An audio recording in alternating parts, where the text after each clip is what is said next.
lance un message. Bonjour, excusez-moi de vous déranger, je suis la fille à la préfecture, en fait j'ai... Là je me suis dit, waouh, ça c'est un truc de ouf. Je vois qu'elle sort de sa caisse, qu'elle vient en courant vers moi. Je me dis, pourquoi elle court? Qu'est-ce qu'elle fait? J'ouvre la fenêtre, je fais, oui, qu'est-ce qu'il y a? Et là, elle m'attrape. Je vous souhaite de vivre ça un jour, les gars.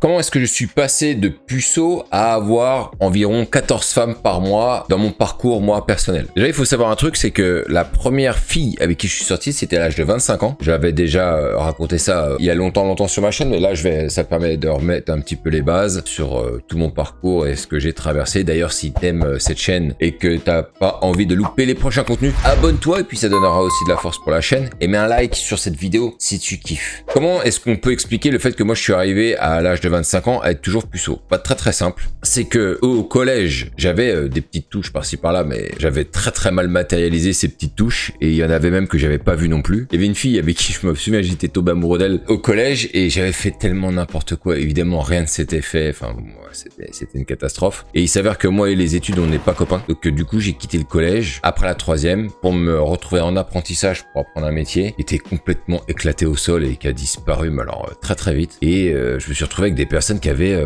entre 18, des fois 19, des fois 24 ans dans cette classe où j'étais, et j'étais le plus jeune. Moi je sortais du collège, j'avais 15-16 ans, quelque chose comme ça. Donc clairement, moi le milieu scolaire, ça m'a pas permis de pouvoir rencontrer d'autres femmes. Sans compter que de toute façon j'y connaissais rien, j'étais nul, et j'avais pas spécialement non plus cette appétence à vouloir rencontrer absolument des femmes. Bien sûr que je pouvais reconnaître des nanas qui me plaisaient, je savais qu'il y avait des nanas que je trouvais belles, j'aurais volontiers eu envie de les embrasser, mais j'avais pas non plus cette espèce de détermination comme ça à vouloir absolument sortir avec une femme. J'en avais envie, c'était pas non plus un truc de fou. J'aimais m'amuser, les jeux vidéo, je faisais du basket aussi pas mal en playground, mais sinon voilà, pas mal de jeux vidéo, etc. Et du coup, tu t'enfermes dans ton truc. J'avais des potes que je connaissais du collège qui en fait étaient dans la même dynamique, donc en fait on était vraiment tous plus nuls les uns que les autres. C'est pour ça que j'appelais ça d'ailleurs le groupe de la loose. On était vraiment le petit groupe de losers. Je me souviens le petit groupe de Babtou là, des fois qu'on peut retrouver sur Paris. Les mecs qui sont 4-5, ils vont dans toutes les boutiques japonaises, ils vont à Tonkam regarder les mangas, je sais pas si ça existe encore Tonkam,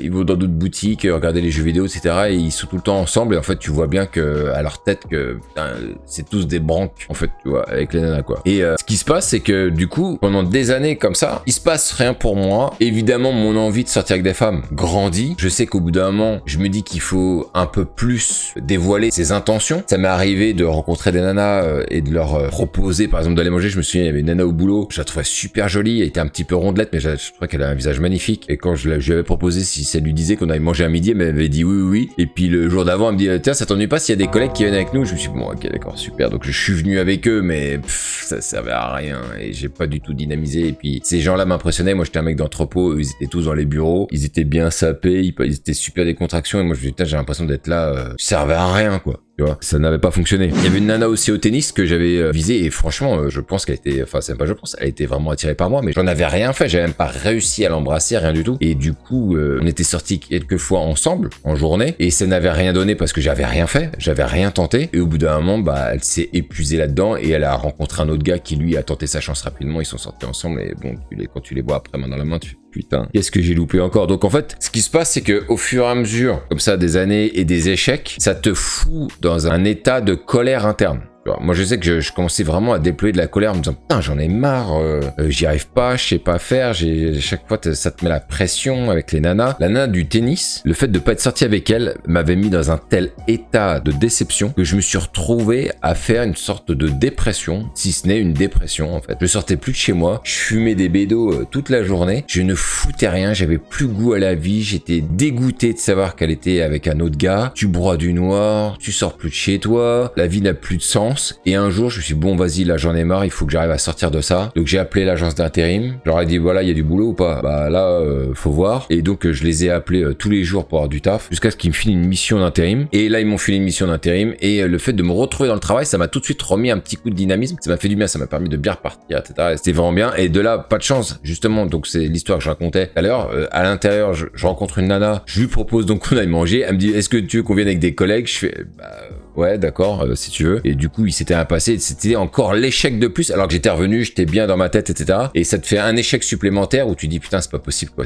Et en plus je me souviens, t'es là, tu t'arrives pas à sortir avec des filles. T'en parles avec un collègue qui dit ouais mais tu devrais tenter avec elle et tout. Donc je le fais, je tente avec elle. Donc on va manger ensemble et avec ses collègues, donc il se passe absolument rien. Ce mec, je sais pas si c'est pour se marrer, faire du mal, je sais pas. Il commence à propager en fait le fait que moi j'ai dit qu'on était ensemble et qu'il se passait quelque chose. Du coup la nana elle entend, elle a écho de ça et elle me dit mais comment ça se fait que tu répètes à tout le monde qu'il s'est passé quelque chose entre nous et que c'est jamais rien passé. Je fais mais non mais j'ai jamais dit. Et la meuf elle s'est mise à te faire la gueule. Je suis oh là là. Après au bout d'un moment j'en ai marre, je me suis cassé la bolle. Je suis putain mais c'est pas possible quoi. Déjà que t'y arrives pas que la nana et en plus tu te retrouves dans des histoires où en fait on te fait la gueule pour rien, les gens ils vérifient même pas les infos, enfin bref. De là je pars à Roissy Charles de Gaulle pour les travailler et je continue, voilà hein. On en arrive à quoi 20, 21, 22 et j'arrive à un moment donné à 25 ans donc je suis cariste à Roissy. Je vois une belle nana qui vient des bureaux pour demander à descendre une palette. Bon on me demande à moi de le faire, je suis content, je lui descends la palette et je dis à mon pote si un jour elle revient tu m'appelles hein, je veux que ce soit moi qui le fasse quoi. De là elle est redescendue une deuxième fois, j'ai discuté avec elle, salut tu vas bien là, bah, ouais super, bon elle était un petit peu froide mais moi je savais pas trop comment m'y prendre et j'ai avancé à tâtons et de là après je lui dis écoute je disais à mon pote comment je peux faire pour aller là-bas. Il me dit mais je crois qu'elle travaille dans ce bureau là. Alors des fois je prenais mon courage à deux mains, je dis bon vas-y je vais aller tape au bureau. Elle était dans un open space avec d'autres personnes en disant ouais ça te dit qu'on aille prendre un café. Elle disait bah ouais pourquoi pas. De là on discute, on s'entend bien et puis là je lui dis on pourrait peut-être se revoir, sortir. Au début elle était là genre ouais mais non moi je mélange pas travail et relation, donc je dis bon bah ok super, donc il se passera rien. Et puis un jour je me dis vas-y j'en ai marre, ça me saoule, on se voit quand même encore de temps en temps. Je lui dis non mais vraiment j'aimerais bien qu'on se revoie à l'extérieur, tu vois, qu'on aille se faire une sortie. Elle me fait bon ok d'accord. Là je lui dis oh putain ça a changé quoi. Et je savais très bien qu'il se passait quelque chose. On s'est fait un rendez-vous et j'ai rien tenté, on était au cinéma. Premier rendez-vous on était au cinéma, je la dépose, elle me fait bon alors c'était cool hein la soirée. Je suis bah ouais c'était cool. Je dis bon bah je te souhaite une bonne soirée alors. Et puis elle sort de la caisse et puis elle attendait que je l'embrasse mais je l'ai pas fait. Comme j'étais un putain de timide et de lâche, j'avais trop peur. Franchement je me suis dit putain là je sais pas quoi faire, donc j'ai bah bonne soirée. Et t'es toujours en train de te dire putain je savais que j'aurais dû le faire et je l'ai pas fait et ça se trouve j'aurais plus jamais la deuxième chance d'avoir cette opportunité. Heureusement on est resté en contact quand même, on s'est revu une deuxième fois et là on a été dans un bar. Et pendant qu'on discutait, à un moment donné, je me sentais sous une pression mais tellement ultime. On se tenait la main. Je me souviens, on était là en face de l'autre. On se tenait la main. On se caressait la main. Je me disais, putain, mais Brice, il faut le faire. Il faut le faire. Elle va pas le faire. Il faut le faire. Et j'étais là en train de me retourner ça dans la tête. Il faut le faire. Il faut le faire. Et je passe par-dessus la table. Je l'embrasse. Elle refuse évidemment pas. Et de là, c'est la première fois que j'embrasse une femme. Et c'était à l'âge de 25 ans. Et elle deviendra après par la suite la mère de ma fille. Donc voilà. Ça, c'est pour le début de l'histoire. J'ai essayé de faire court. Ensuite, qu'est-ce qui se passe? C'est que, bon, après la naissance de ma fille, bon, ça se dégrade et il se passe rien, on vit comme des colocs, voilà. Et de là, un jour, on se fait un repas avec des amis, on faisait beaucoup de soirées séparées, faut le dire. Hein. C'était un repas, je sais plus, c'était jour de l'an, je sais pas quoi, avec des amis. Et il y avait un pote, à l'époque, il était avec une nana, puis après ils se sont séparés, mais elle est venue quand même, donc il est venu avec son ex. Et très jolie, mais je m'entendais pas spécialement avec elle depuis qu'il la connaissait. Et là, je sais pas pourquoi, ce soir-là, on discute un petit peu, on trouve des infinités si tu veux quelque part. Elle me recontacte, je crois, sur Facebook. On échange un petit peu à l'époque, hein. Ça remonte à il y a longtemps, les gars. De là, on discute un peu, on s'échange des numéros de téléphone, et puis je lui dis ouais, est-ce que toi tu voulais qu'on se voit et tout? Elle me dit bah oui. Et puis elle fait marche arrière en disant ouais, mais non, je crois que c'est pas bien. Je fais bah écoute, si c'est pas ce que tu veux, bah vas-y, on se voit pas. Et puis une autre fois, elle me dit bon bah alors vas-y, oui, si, vas-y, ça me dit bien qu'on se voit quand même. On se voit, et on se fait un rendez-vous, on va au restaurant, on discute, on se marre bien. Moi, je tente rien parce que là, à ce moment-là, à part la mère de ma gosse, j'ai personne, et puis je suis encore en couple officiellement. Et ce qui est marrant dans ce qui s'est passé là, et ça, j'avais jamais évidemment vécu ça de ma vie, c'est que on finit la soirée, on se retrouve à nos voitures là où on est garé, et puis on se barre, et puis on se retrouve sur la même route. Elle est juste derrière moi, et là, tout à coup, je regarde dans mon rétro, je vois qu'elle sort de sa caisse, qu'elle vient en courant vers moi. Je vois ça dans mon rétro, je sais pourquoi elle court, qu'est-ce qu'elle fait? Et je vous souhaite de vivre ça un jour, les gars. J'ouvre la fenêtre, je fais oui, qu'est-ce qu'il y a? Et la m'attrape, elle m'emballe. Je fais ok, j'y vais te garer là-bas, j'arrive. Et du coup, qu'est-ce qui se passe? Elle fait bah écoute, j'en avais trop envie.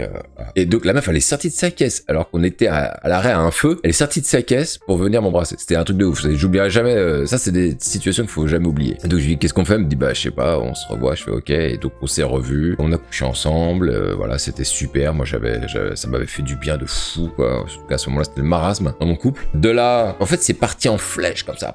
C'était grosse énergie. C'était parti vraiment à fond les ballons. Et ça c'était redescendu aussi sec. Donc on s'arrête au bout d'un mois, je crois. Donc parti trop fort, arrêté aussi vite. De là, on part au ski avec des collègues et des potes, avec le taf. Je suis encore avec la mère de ma gosse. Bon, il y avait des nanas qui étaient là, que je connaissais, d'autres que je connaissais pas. On a très affinités, mais il se trouve que plus tard, quand tu reviens du ski, donc il se passe rien pendant le ski, mais plus tard, on se fait une soirée. Mes potes restent en contact avec ces collègues-là, et on se retrouve un jour en soirée, et j'en embrasse une comme ça. On avait teasé, etc. Et on se revoit. Et là aussi, on se met à être ensemble. On couche aussi, donc là, ça te fait une expérience supplémentaire. Putain, tu kiffes quoi. Ouais, je suis désolé hein, les gars, mais c'est la vérité, hein, c'est ce qui s'est passé quoi. Et puis après, je me fais prendre la main dans le sac parce que justement je sortais avec cette nana là et du coup je me sépare de la mère de ma fille et ça s'arrête sur ça. Donc à partir de là, redémarrage en quelque sorte. Ce qui se passe, c'est que cette fille-là, je l'aime bien, mais moi, j'ai pas envie de construire quoi que ce soit avec elle, tu vois, c'était bien sur l'instant, mais j'ai pas envie donc je lui dis, écoute, ce sera comme ça, quoi. Voilà, j'étais pas dedans, à l'époque, en plus, avec mon taf, c'était la merde, il me mettait une pression pas possible, j'étais en pleine séparation, j'ai emménagé dans mon nouvel appart, le boulot, ça se passait mal, la séparation me mettait un coup, j'étais tombé malade coup sur coup, j'étais en burn-out à ce moment-là, donc voilà, ça tombait pas très bien. Il se trouve, je sais pas comment c'est possible ce truc-là, il se trouve qu'à l'époque, j'avais un poste donc de responsable, il y avait une nana qui descendait de temps en temps aussi, et je la trouve super jolie, et je sais pas comment c'est possible, il y a des moments comme ça, vous rencontrez une personne, la personne quand elle vous voit, elle se dit, lui, il m'inspire tellement de trucs, je me sens tellement bien avec lui. Et je me souviens qu'un jour, je la croise, parce que moi je suis en entrepôt majoritairement, je la croise dans les bureaux, enfin dans les couloirs d'un bureau, je la vois, je fais, ouais, salut, tu vas bien? Elle me fait oui, et là elle me prend dans ses bras, et elle me fait un énorme câlin, et je me dis, putain, mais c'est chelou, on s'est vu que 2 fois, quoi, tu vois. Et elle me prend dans ses bras et tu la vois dans son regard du genre, j'avais, je sais pas, je te vois, j'ai envie de te prendre dans mes bras. Donc de là, on essaie de se revoir. À savoir que j'étais encore avec cette fille du travail. On se voit, on finit par coucher ensemble, c'est super, franchement, on kiffe. Ils sont 3 dans sa tête à elle, mais bon, voilà, sinon c'est super bien. Donc en fait, je me retrouve à avoir 2 relations en même temps, quelque part. De là, j'organise un jour de l'an avec mes potes où on se fait un repas entre nous dans un pavillon d'un pote. Et je discute avec une fille d'un des bureaux. Elle me dit, ouais, bah nous on a rien à faire. Et toi, tu fais quoi aujourd'hui? Je suis, bah non, on a rien à faire, je suis avec des potes. Je fais, ok, bah je leur dis, vous voulez venir? Bah ouais, ok. Donc du coup, elle vient avec une collègue à elle. Et il se trouve que cette nana-là avait des vues sur moi, si tu veux. J'ai pas voulu pousser parce que moi, elle me disait sans plus. Mais en tout cas, il se trouve que dans ce bureau où elle travaillait, il y avait celle d'avant qui était dans le même open space. Et il y a Brice qui sortait, ah bah Brice je lui ai fait des lasagnes, parce que voilà, ça devenait vraiment la merde, les nanas elles discutaient entre elles, et celle avec qui j'étais me disait, mais dis donc c'est quoi cette histoire que j'entends que soi-disant elle te kiffe, que vous êtes ensemble, vous êtes embrassés, je sais pas quoi là, qu'est-ce qu'elle a raconté l'autre là? Je suis non, mais c'est rien passé. Enfin bref, j'ai voulu jouer sur tous les tableaux parce que moi ça m'était jamais arrivé un truc pareil, et du coup tout a éclaté, et je me suis retrouvé à poil avec plus rien, plus personne, avec même des risques que ça se sache trop fort dans la boîte. Donc du coup je me suis retrouvé célibataire en me disant, putain c'est dommage parce que le travail c'était un bon vivier, hein. C'était bien pour rencontrer quelqu'un. De là vient mes premiers renseignements sur, bah merde, comment on fait pour rencontrer quelqu'un. Donc je commence à regarder sur YouTube, etc. Je tombe sur ce mec là, Nicolas Dolto, à un moment donné, qui aborde des nanas dans la rue. Je me dis, putain, c'est un truc de ouf. Je tombe sur tout un tas de chaînes, hein. À l'époque, il y avait, hein, c'est Morning Kiss, il y avait quoi, Art de séduire. Il y en avait beaucoup, mine de rien, qui se filmaient en train d'aborder des femmes. Et moi, je trouvais ça ouf de faire ça. Et du coup, bah, j'essaie de m'y mettre un peu, mais évidemment, je ne fais rien, quoi. Donc en fait, évidemment, t'arrives pas à aborder. Et puis il se trouve que le mec là, Nicolas Dolto, donc il est Yann Piette en vérité, avait un forum qui s'appelait Le Pass. Du coup, je décide d'y aller parce que l'idée c'était rencontre d'autres personnes comme toi. Ils se mettent en action aussi. À plusieurs, c'est quand même mieux. C'était bien fait son truc. Il y avait des espaces à l'intérieur où tu pouvais te faire ton petit journal intime, un journal intime, ton journal de bord où t'expliquais tout ce que tu faisais. Les nanas que t'avais abordées, elle avait dit non, pourquoi, et les mecs qui venaient en soutien, ouais c'est pas grave, la prochaine fois ça marchera, vas-y lâche pas et tout. C'est bien hein, quand vous êtes dans des dynamiques comme ça, c'est cool de se retrouver dans un truc comme ça. Et puis au bout d'un moment, je commence à me brancher avec des gars pour qu'on aille se faire des sessions de drague. Je rencontre des gars très bizarres, et vraiment très bizarres. Sur des gars, je me dis putain mais plus jamais je veux les revoir. C'est là que je rencontre Ludo, là que vous connaissez, que j'ai fait venir sur ma chaîne, la Ludovic Doré. C'est là où on a fait pas mal de séances de drague, enfin d'approche, et on a commencé à beaucoup aborder. Et d'ailleurs, c'est avec lui que j'ai commencé à comprendre qu'en fait, c'est pas en faisant 3 abordages par jour que c'est pas progresser. Donc là, ça commençait à être faut y aller, faut aborder beaucoup, et évidemment, il y avait zéro résultat. De là, à un moment donné, je rencontre un autre gars donc sur ce forum qui dit ouais, je cherche quelqu'un pour l'aborder. aborder, etc. Je fais ok, bah vas-y, on y va tous les deux. Il était tellement malaisant ce mec, tellement malaisant. Il faisait sale, il faisait sadique un peu. C'était un peu chelou. Et en même temps, il avait l'air gentil. En même temps, on avait l'impression qu'il y avait le vice en lui. Enfin, je sais pas trop expliquer. Et à un moment donné, il me dit ouais, il y a un mec dans le forum là que je connais. Lui, apparemment, il est pas là pour juste rencontrer des femmes. Lui, il veut rencontrer que des 10 sur 10. Je fais ah bon. Et il est bon. Il fait ouais, il est vraiment bon et tout. Je fais ok, mais c'est qui? Il donne le blast du gars. Je rentre en contact avec lui. Il me dit ouais, bah écoute, si tu veux, on peut se voir. Moi, je vais aller dans un bar. Et puis, si tu veux, on ira draguer dans un bar. Ok. Moi, les bars, je connaissais pas du tout. Et de là, quand j'arrive avec lui, je le vois et tout. Un mec grand, assez sûr de lui et tout. Je me dis putain, mais qu'est-ce qu'il fout sur ce forum? Nous, on est que des branques. Et le mec, en fait, il me dit bon, bah vas-y, on va commencer à aborder. Puis il me dit moi, par contre, quand j'aborde, c'est pas 2-3 dans la soirée. Hein. On doit faire du 15, 20, 30, quoi. Je suis wow, d'accord. Donc, on n'a pas évidemment abordé autant, mais au moins une dizaine. Et je me suis dit, waouh, ouais, d'accord, c'est ça, charbonner, c'est ça, se mettre en action, c'est ça, vraiment s'y mettre pour pratiquer, développer le talent de la tchatch, la facilité, le contact, etc., quoi. Et ça m'a été, franchement, d'une bonne utilité, hein, parce qu'on a fait plusieurs soirées ensemble, on a fait quelques fois des séances d'abordage en journée, et c'est là que j'ai compris que, en fait, tu peux pas, quand tu veux te mettre à quelque chose que tu maîtrises pas, tu peux pas le faire à moitié, tu peux pas faire semblant, en fait. Tu peux pas y aller, on va dire, de manière mesurée. Voilà, le fait de temps en temps, non, faut vraiment y aller. Donc là, c'était devenu ma routine. J'y allais tous les dimanches, l'après-midi, avec Ludo ou d'autres personnes, on allait aborder. Et quand il y avait personne, au bout d'un moment, bah, j'y allais seul. Pour les soirées, à un moment donné, on sortait donc le samedi soir pour aller en bar. Et je rencontre en parallèle, si vous vous souvenez, Doc Bonobo, Nico, qui est sur aussi, que j'ai interviewé sur ma chaîne. C'était ça l'idée aussi, à un moment donné, c'était de faire venir les intervenants que j'ai croisés, moi, dans mon parcours. Et lui, je le retrouve parce que je savais qu'il était un mec assez facile, beau gosse, machin. Et en fait, je le recontacte parce qu'il y a des moments, je sais pas si vous le ressentez, mais il y a des moments où vous vous dites putain, je me rappelle de lui là. Ah, j'ai envie de le recontacter, j'ai envie de le revoir ce mec là, j'ai envie d'entendre son histoire, j'ai envie d'en savoir plus, j'ai envie de re-rentrer en contact avec lui. Du coup, je le contacte sur Facebook, il me dit bah oui, bien sûr, on essaie de se capter. On se voit un soir, on se prend un verre, je lui explique où j'en suis, séparation, le bordel, essayer d'aborder en journée, mais pas de résultat. Et ça s'arrête jamais, quoi. Il sait que je taffe. Et il me dit vas-y, bah si tu veux là, après on va en club, on va aller rencontrer des gonzesses en club et tout, parce que lui, il commence à me raconter ses histoires. Je me dis waouh, ce qu'il a chopé, enfin voilà le parcours.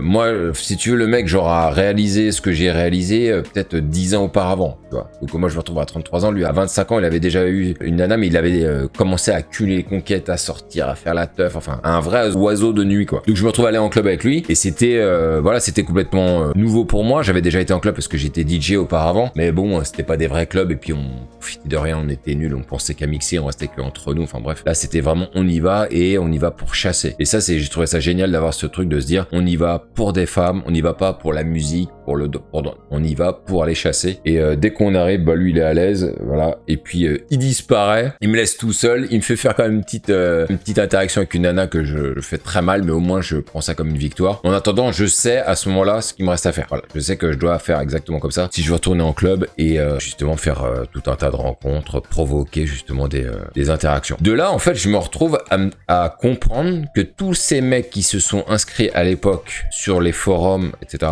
à faire de la drague en journée et à aborder en journée, ils sont vraiment pas du tout à l'aise en soirée. En bar, un peu plus, en club, pas du tout. Et moi, là où je commence à kiffer, c'est que on fait un peu de tout. Bar, club, journée, et on n'arrête pas. Moi, mon week-end, j'ai qu'une envie à ce moment-là, putain, c'est grave de le dire, mais j'ai qu'une envie, c'est de redéposer ma gosse pour aborder, etc. En journée, c'est pareil, j'adorerais ça. Et à un moment donné, ça, tu t'y mets, mais c'est usant.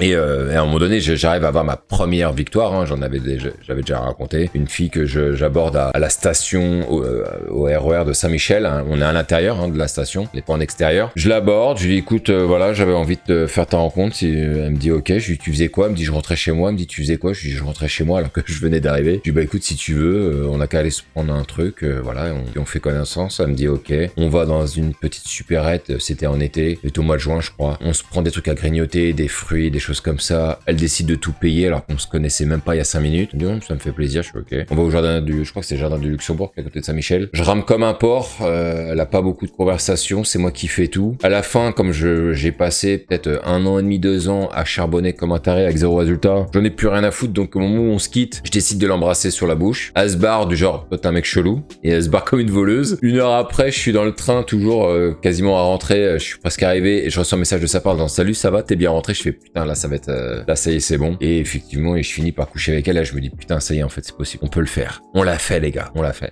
Et quelle victoire, quelle grosse victoire. Et on continue à aborder. Et c'est là que tu as beaucoup de up and down, en fait, quand tu es dans l'apprentissage de quelque chose. Je vous en parle assez souvent, mais faut jamais considérer que parce que tu commences une victoire, c'est que tu commences à maîtriser et que c'est que le début du succès. En fait, lorsque vous avez un premier succès dans n'importe quoi, c'est jamais le début du succès. C'est juste un succès à cet instant-là. Il ne veut rien dire. Mais toi, dans ta tête, évidemment que tu fais ce petit raccourci en te disant, ok, c'est bon, j'y suis avec elle, je crois que j'ai compris, là c'est bon, on est road to the win. Mais non.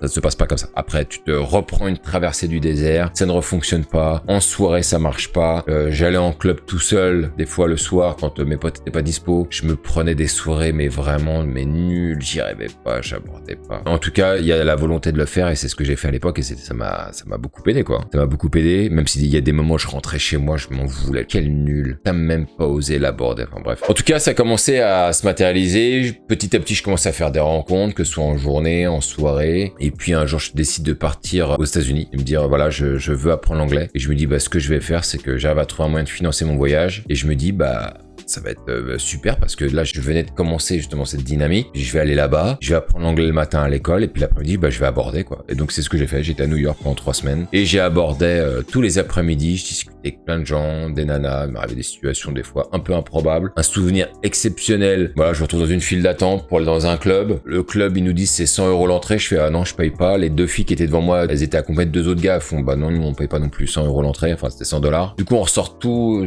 de l'entrée de ce club là. On est dans la rue. Qu'est-ce qu'on fait? Je sais pas, je suis tout seul. Je viens de France, je connais personne. Les nanas sont avec les 2 gars. Les 2 gars, ils essaient de chercher un moyen pour aller ailleurs. Ils trouvent une rue juste à côté ou apparemment il y a un club. Ils disent aux filles, allez, venez, on va là-bas, ça a l'air super. Les filles, elles se disent, franchement, on n'a pas envie de les suivre. Donc finalement, elles les suivent pas. Elles me disent, qu'est-ce que tu fais toi du coup? Je fais, bah moi je fais rien, j'ai rien à faire. Mais tu veux venir avec nous? Je fais, bah vas-y. Bah ouais, logique. On prend un taxi, on se retrouve tous les 3, donc sur la banquette arrière. Moi je suis au milieu, je suis avec 2 nanas à côté et je vis ma meilleure vie à ce moment-là. Je me dis, mais c'est incroyable, il y avait une nana super jolie, une que je trouvais un peu moins jolie, mais j'étais tellement content, on se prend en photo, enfin voilà, c'était magique d'être là-dedans. Et on arrive dans un bar où elle retrouve des amis. Moi je me retrouve dans ce bar-là, je connais personne, mon anglais est pas parfait. Je commence à apprendre à manger, je vais pour commander à manger. La plus belle des 2 vient me voir en me disant alors qu'est-ce que tu fais, tu choisis à manger ou pas?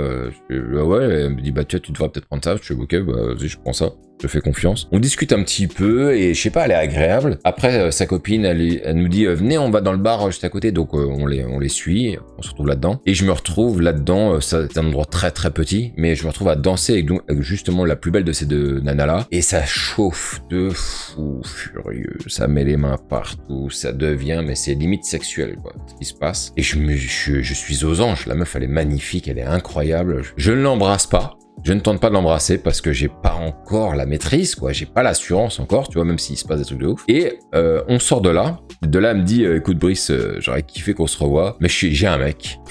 J'ai des Américaines.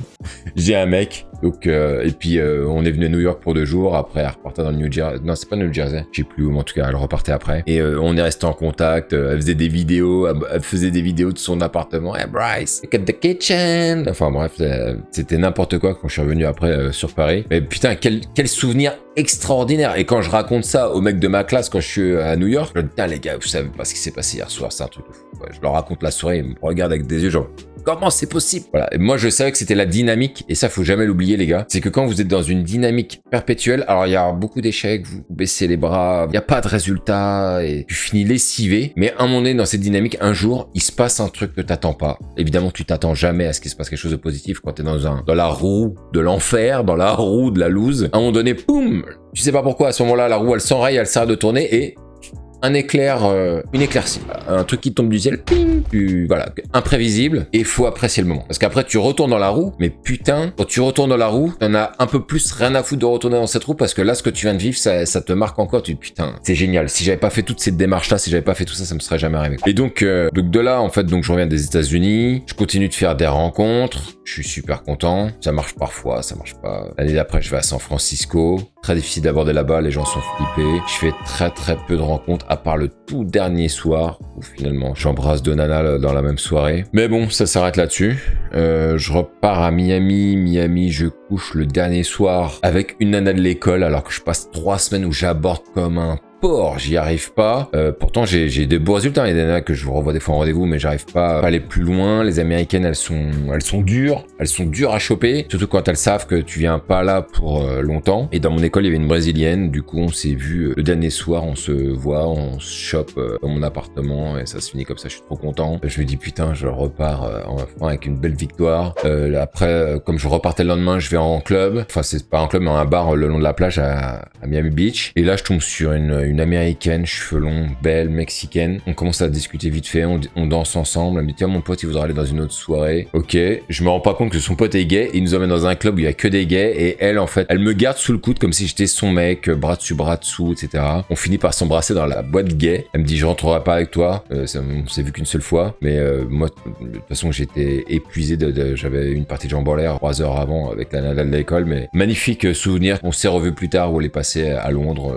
On s'est vu, on a fini à l'hôtel. On a couché ensemble. C'est magnifique. Ça, c'est des souvenirs extraordinaires que tu peux avoir que quand tu te mets comme ça à être dans une démarche perpétuelle comme ça de rencontre. Et je me suis toujours dit un truc, les gars, c'est que dans ce travail perpétuel à sortir tout le temps, au bout d'un moment, c'est que les techniques de drague, tout ça, ça n'a plus de sens. Ce que je veux, c'est être sûr que je séduis. Je séduis des hommes, des femmes. Que je suis attirant, que je les attire. Parce que au-delà d'aller provoquer des rencontres et dire ouais, salut, j'aimerais faire connaissance avec toi, c'est qu'à un moment donné, est-ce que toi-même t'es attirant, tu vois? Et de là, je sais que dans ma tête, il y a un moment donné, je me dis, j'aimerais avoir ce signal-là parce que je ne l'ai pas actuellement. Je fais des rencontres, je les provoque, je finis au lit avec certaines d'entre elles, mais je n'ai pas la conviction ni la certitude que je suis quelqu'un de séduisant et d'attirant. Je sais que ça peut pas paraître paradoxal, mais vraiment, je n'ai pas cette vérité-là qui m'arrive devant moi. Et un jour, cette vérité, je l'ai. Il se trouve que donc, je me retrouve en campagne municipale. Voilà, je fais partie de l'équipe de la campagne municipale. Je ne suis pas le candidat officiel. Hein. On va déposer la liste de candidatures pour entrer en campagne à une préfecture. Quand on arrive à la préfecture, on est reçu par deux nanas pour déposer le dossier. Et à un moment donné, le candidat avec qui j'étais pour déposer le dossier, il me dit t'as vu, l'autre, elle arrête pas de nous regarder dans notre direction. Je suis ok, pas cool. On retourne dans la voiture, elle fait t'as vu Brice, hein, les filles, elles nous regardent et tout, c'est super. Je fais ouais, c'est super. Donc, est-ce qu'elle le regardait lui, est-ce qu'elle me regardait quand on était côte à côte, je ne sais pas. En tout cas, on avait, voilà, ça s'était bien passé. Et 1 ou 2 jours plus tard, je reçois un message. Bonjour. Excusez-moi de vous déranger, je suis la fille à la préfecture. En fait, j'ai été chercher votre numéro de téléphone dans le dossier et je voulais savoir si vous étiez célibataire. Mais ne répétez surtout pas ce que j'ai fait. Là, je me suis dit, waouh, ça c'est un truc de ouf. Putain, là, tu demandes rien et là, on vient te chercher. Et là, je me suis dit, ok, là, j'ai mes... Ça y est, maintenant, quand t'as ça comme signal, t'es bon. Tu sais que, voilà, en fait, tu sais que t'es séduisant, tu sais que tu séduis, tu sais que t'attires et qu'il y a des nanas qui kiffent, tu vois, quand elles te voient. Et ça, franchement, c'est magnifique. Quand vous vivez ça, vous êtes content, vous dites, ok, c'est bon. Maintenant, je sais. Ok, c'est avec une fois, mais putain, ça m'était jamais arrivé avant. Donc maintenant, j'ai la certitude que je plais aux femmes et que je les attire. Et quelques mois après, c'est là que du coup j'ai créé la chaîne. J'ai décidé de créer la chaîne La Séduction pour les Zéros. Nous en maintenant, j'en sais suffisamment. Il y a plein de gens, je vois bien que même des mecs qui étaient plus forts que moi, où je me retrouve à avoir une analyse plus fine que sur des femmes ou des situations. Et je me dis, je réalise petit à petit qu'en fait j'ai une expertise qui va au-delà même de ce que les bons en drague ont. Pour une raison simple, c'est que en cours de chemin, en plus, j'ai changé de travail. Et que là où je travaillais en entrepôt, après, au bout d'un moment, j'ai fini commercial. Et j'ai développé de nouvelles techniques. Puisque je faisais beaucoup de démarchage téléphonique, je faisais du porte-à-porte. Je savais que ça m'apportait encore plus dans ma drague. Et je le sentais dans mes rencontres avec les nanas. C'était encore plus facile parce que je développais de nouvelles compétences, de nouvelles facilités pour rentrer en contact avec quelqu'un, pour savoir comment faire, pour faciliter les choses. Et ça, à un moment donné, ce mix entre faire des rencontres, être commercial et tout, ça m'a amené une identité et des méthodes et une manière de faire qui était unique. Je connaissais personne qui faisait ce genre de choses en fait. Personne n'avait le style que j'avais parce que moi c'était un mix de plein de choses. Entre les mecs de drague de journée, les boîtes de nuit, mes voyages à l'étranger, le fait de devenir commercial m'avait amené une manière de séduire et de draguer qui était différente de la plupart des mecs, y compris de très bons. Et c'est ça qui m'a amené à un moment donné à me dire que aujourd'hui, je peux enseigner ça. Et c'est de là que j'ai créé du coup la chaîne La Séduction pour les Zéros et que j'ai commencé à expliquer tout ce que je sais sur la séduction, la drague. Et que maintenant, la finalité, c'est un accompagnement. Je donne à des personnes qui veulent rentrer là-dedans, qui veulent que je les aide à séduire des femmes, à les draguer, à savoir comment leur écrire, à savoir comment faire des bons rendez-vous. On travaille les appels téléphoniques aussi, les rendez-vous. Enfin bref, la psychologie féminine, il y a beaucoup de mecs qui se rendent pas compte en fait quand ils rejoignent l'accompagnement, mais après ils se rendent compte qu'en fait j'en sais pas mal sur la psychologie féminine, ce qu'il faut leur dire quoi, en fonction de ce qu'elles disent, qu'elles répondent, pour quelle idée sous-jacente se passe derrière une question qu'elle peut poser, les shit tests à la con, comment y répondre, comment les court-circuiter, enfin bref. Et ça c'est ce que tous les mecs du coup de mon accompagnement bénéficient en leur transmettant tout ce que je sais et tout ce que j'ai appris au final. Le lien est en description s'il y en a qui veulent se faire accompagner, mais aussi sur le QR code qui vient d'apparaître à l'instant. Vous réservez un appel, c'est vite fait. Donc voilà les gars, grosso modo sur mon parcours, comment ça a commencé. Alors, je peux pas non plus raconter plus de 10 ans d'aventure comme ça en 3 heures. Là j'ai évidemment dû refermer un peu, mais bon, je pense que vous avez une bonne idée maintenant de mon parcours. Dites-moi ce que vous en pensez, je vais prendre un verre d'eau. J'ai pas arrêté de parler là. T'as pas expliqué ce qui s'est passé après les États-Unis. En fait, ce qui se passe, j'ai un déclic après Miami. Le fait d'avoir rencontré cette américaine, cette brésilienne avec qui j'ai couché. Et alors, moi, je m'en rends pas compte. Quand je reviens de Miami, on se voit avec des potes, avec mes potes de drague, on va en club. Et quand on se voit, j'ai un de mes potes, Guillaume, qui était là l'autre fois. Vous avez vu, j'avais fait un live avec lui. Et il me dit, t'as quelque chose de changé chez toi. Je suis là, bon, bah quoi? Il me dit, je sais pas, je te sens plus détendu, plus relax, plus sûr de toi. Et honnêtement, je ne ressentais aucune différence. Mais je m'étais pris, je vous le jure, j'avais raconté l'histoire à Nico, je lui expliquais tout ce que j'ai fait à Miami en termes d'abordage, j'ai jamais autant abordé de ma vie à ce moment-là. C'était vers 2018, 17, je sais plus, pardon. Bref, dans ces eaux-là, j'ai jamais autant abordé de ma vie en allant aux États-Unis. J'entends. Tous les jours, j'abordais, bam, sur la plage. Il m'arrivait des trucs de fou, des situations, les gars, mais des trucs de taré là-bas. Mais j'arrive pas à matérialiser ça avec une gonzesse, sauf sur le fil, à la fin, le dernier jour, paf, il se passe un truc. Et avoir été dans la mélasse à ce point-là, à avoir charbonné, à avoir abordé, ça fait que à la fin, j'en suis revenu, ça m'avait manifestement, entre guillemets, modifié, quoi. J'étais revenu plus serein, plus détendu, un peu plus en maîtrise, alors que j'avais eu le sentiment d'être revenu. C'est comme si je m'étais pris il y a un parcours du combattant et que j'en revenais complètement usé et en même temps satisfait d'avoir été au bout du parcours. Un mix un petit peu des deux. Donc voilà, et de là, j'ai senti que vraiment c'était, ça avait décoincé des trucs. Et là aussi, c'est ça que je vous dis, hein, c'est que le fait d'avoir été aux États-Unis plusieurs fois pour les aborder comme ça m'avait amené à des compétences que beaucoup de personnes n'avaient pas, parce qu'il y avait beaucoup de mecs qui avaient travaillé le fait d'aborder des femmes, de rencontrer des femmes, mais de là à se mettre en danger à ce point-là, d'aller aux États-Unis comme je l'ai fait, à aborder comme un porc, il y a peu de gens qui ont fait ça. Et moi, j'étais super, ça m'avait apporté de fou en fait, ça m'avait apporté de fou, avec beaucoup d'échecs, hein, bien évidemment, mais en tout cas en revenant beaucoup plus fort, quoi. C'est un peu, je sais pas si vous voyez, je vais faire un parallèle, c'est un peu comme DBZ. Vous savez, quand ils vont dans le temple du temps, là où le temps s'arrête, ils s'entraînent comme des dingues, ils reviennent, tu vois Sangwan, il a changé, etc. Et tu dis, putain, mais ils sont partis que quelques jours. Bah, c'est un peu ces faits-là. Je suis ressorti de la porte du temps, j'étais modifié, mais j'avais pas pris pleine conscience de mes nouveaux super pouvoirs, si tu veux. Parce que j'étais encore dans le training, j'avais encore les vêtements déchirés, tout ça, quoi. Donc c'est ça. Je l'ai raconté la fois où on était avec Guillaume, c'est que la fois où je sais aussi que là, je me suis dit, putain, mais en fait, il y a beaucoup de choses à force, j'ai des trucs qui se sont déclenchés là. C'est qu'un jour, on va au Chalet des Îles qui est au Bois de Boulogne, donc c'est une presqu'île. Donc c'est une soirée en plein air, c'est l'été, etc. De là, on aborde, je suis avec Ludo, je suis avec Guillaume, bon, on n'y arrive pas, quoi. Et puis à un moment donné, je croise 3 nanas, je leur fais, oh, faites trop de bruit là. Et puis il y en a une des 3 qui me regarde avec les yeux de l'amour. On se bat, et en fait, c'était une sorte de maison et en même temps des chaises en plein air, et autour une petite forêt. On se balade avec elle, et on commence à s'embrasser 5 minutes après qu'on s'est vu. J'escalade, tac, et au bout d'un moment, elle m'emmène dans les bois, me dit, et là on se met à niquer. C'était incroyable de faire ça comme ça. Première baise en plein air de ma vie, dans un endroit comme celui-là, avec le mec de la sécu qui passe derrière nous avec sa lampe. Et après, quand on revient, c'est là qu'on croise Guillaume et Ludo, genre, les gars, vous étiez où? Et j'étais avec la nana, et Ludo il me regarde, il fait, vous l'avez fait? Elle sait pas, putain, lui il manque vraiment pas de tact quand même. La nana elle le regarde, elle lui fait, ouais, on l'a fait. Et il nous regarde genre, ah ouais, ah putain, bien joué quoi. Et c'était incroyable. Et ça c'était quand même, là aussi c'était un signe super fort de, ah ouais, maintenant en fait je sais détecter les signes, je sais escalader quand il faut escalader. Et tout ça n'a pas été fait en vain. Voilà, toutes ces années de merde, de suer, de galère, de zéro résultat, petit à petit ça s'est matérialisé en résultat, et avec surtout des connaissances, des acquis, une manière de faire, le fait de traverser les lignes plus que les autres ne le feraient, parce que à force, en fait à un moment donné t'en as plus rien à foutre. Et franchement c'était fort de parcours. Donc c'est clair, si je devais retenir 2 de signaux vraiment forts qu'à un moment donné, je me suis dit, allez, c'est bon, là, je commence vraiment à être en maîtrise. C'était cette histoire-là au Chalet des Îles avec ces filles qui j'ai couché le soir, même là, comme ça, même la verdure. Et cette nana à la préfecture qui me recontacte alors que je demande rien et c'est elle qui va chercher mon numéro de téléphone dans le dossier. Donobie, franchement, t'as un mental d'acier. De toute façon, c'est simple. Je vous l'explique comme ça, en fait, l'histoire. Mais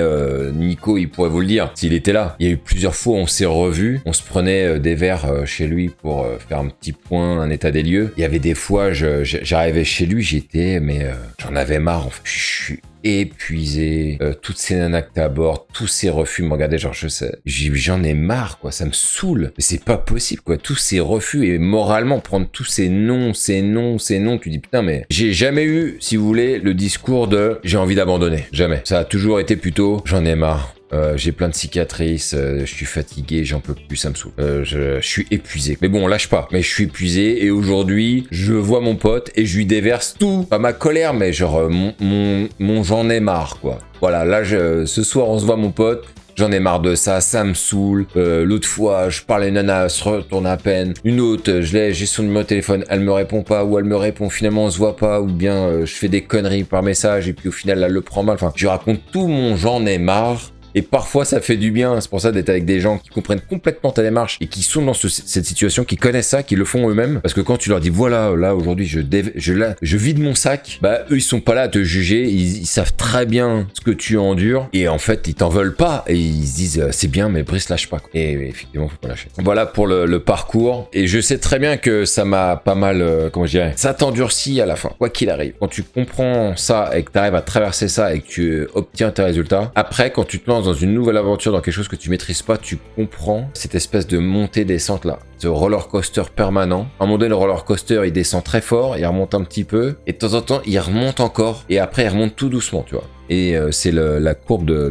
Dunning-Kruger, enfin voilà, vous retrouverez, où dans toute progression, dans toute évolution, il se passe ça. Toujours la même chose. Et après, si vous voulez, à un moment donné, à force de faire des situations improbables, des trucs voilà, qui se déclenchent d'un coup comme ça, de provoquer en permanence, et à un moment donné vient un deuxième temps, qui est dommage, hein, mais bon, c'est comme ça, c'est la vie, où c'est pas que tu deviens blasé, mais il y a plus grand chose qui t'étonne, tu vois. Je vais donner un exemple, j'étais parti en Angleterre pour le boulot. Sur le voyage retour, donc j'arrive à l'aéroport, dans la file d'attente, enfin, dans la file, ouais, pour monter dans l'avion. Je vois une nana assez jolie, je lui parle vite fait, et pendant qu'on marche sur l'avion, on discute, etc., et on s'entend bien, et je lui dis, c'est quoi ton siège? Elle me donne le numéro de son siège, je lui montre mon billet d'avion, je fais, putain, mais en fait, on est juste à côté l'un de l'autre. Et là, elle me regarde, genre, pas possible. Je dis, bah, la vie fait bien les choses, hein. Et en fait, t'arrives même plus à être étonné de ce genre de coïncidence. On arrive à ce point-là, en fait. Du coup, on se retrouve dans l'avion, côte à côte, à discuter pendant tout le voyage. Et elle devait aller au mariage de sa sœur, ou, je sais plus, en tout cas, quelqu'un de sa famille. C'est pour ça qu'elle était venue en France. Donc, on arrive à la CDG, et je lui dis, tu dors où ce soir? Je sais pas, faut que je trouve un hôtel. Et je lui dis, et t'as mangé ou pas? Elle me fait non. Et elle avait donc pas d'hôtel, elle avait pas mangé. Donc je lui dis, ce que je te propose, c'est si tu veux, on va à la maison, comme ça tu manges, on mange, et en même temps ça te permettra de chercher ton hôtel. Ça sent bon cette histoire. Elle me dit ok, et donc là non, on se connaissait même pas, il y avait 1h30 quoi. Elle vient chez moi, je lui fais à manger, je tente de l'embrasser une fois, elle tourne la tête, je dis bon, pas grave, je suis pas quelqu'un qui s'avoue vaincu comme ça. Je tente de l'embrasser une deuxième fois, elle me dit non, c'est trop tôt, on se connaissait même pas il y a 1h30. Bon, je la raccompagne à son hôtel, parce qu'elle réserve l'hôtel du coup de chez moi. Évidemment, elle est pas restée dormir, hein, trop frais, trop tôt. Le lendemain, parce que moi je me dis bon bah elle va à son mariage, je la reverrai jamais, après elle repart en Angleterre. Le lendemain, je reçois un message d'elle, elle me dit j'ai fait un rêve cette nuit. Je dis, ah ouais, c'est quoi? Elle me dit je peux pas te raconter, c'est trop chaud. Et t'étais dedans.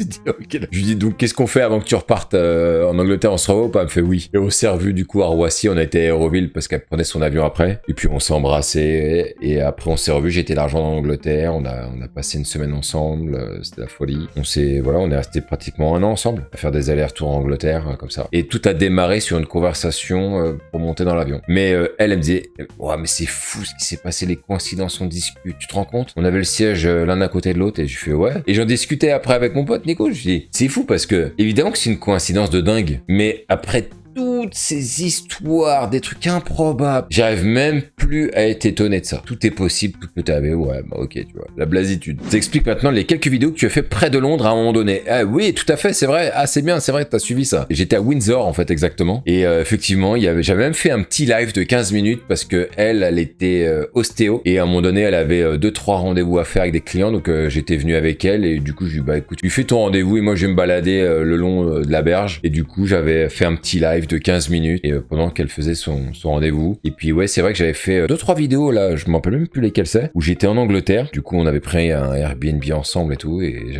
j'en avais profité pour tourner quelques vidéos. Et c'est vrai. Merci de m'avoir fait rappeler, j'avais complètement oublié ça. Chris, maintenant tu es du côté obscur de la force, tu n'es plus dans le day game, dans le Tinder game. Je jette une tomate. Non, je suis pas dans le Tinder game, hein, je vais vous dire un truc, parce que là maintenant les applis, c'est bon, j'ai pas mal fait les applis pour mettre en place la méthode pour l'accompagnement, parce que c'était le moyen le plus simple d'accompagner des gens sur les rencontres au global, et puis parce que c'est là où tu fais les rencontres les plus rapides. Hein. J'ai encore l'exemple avec un mec qui se reconnaîtra, j'ai Seb. Voilà, il a rencontré Nana, je sais pas, je les sentais bien ensemble, et là ils se sont embrassés, il était trop content, ça lui a fait du bien, et ce serait pas arrivé s'il avait pris un accompagnement pour aborder des femmes. Jamais on aurait pu aller aussi vite. Donc voilà, c'est magnifique. Et puis voilà, c'est vrai que c'est le truc que j'ai pas non plus expliqué, mais entre tout ce que j'ai appris dans le day game, night game, commercial, les messages, le téléphone, alors que j'avais utilisé les applications de rencontre il y a très longtemps en arrière, ça avait rien donné. Là, c'était devenu une facilité de fou, quoi. C'est devenu 1000 fois plus simple, et ça m'a permis de construire une méthode bien montée, bien branlée, et pour les gars. Et là, les mecs qui suivent ma méthode, voilà, tout est plus simple. Tout est beaucoup plus simple.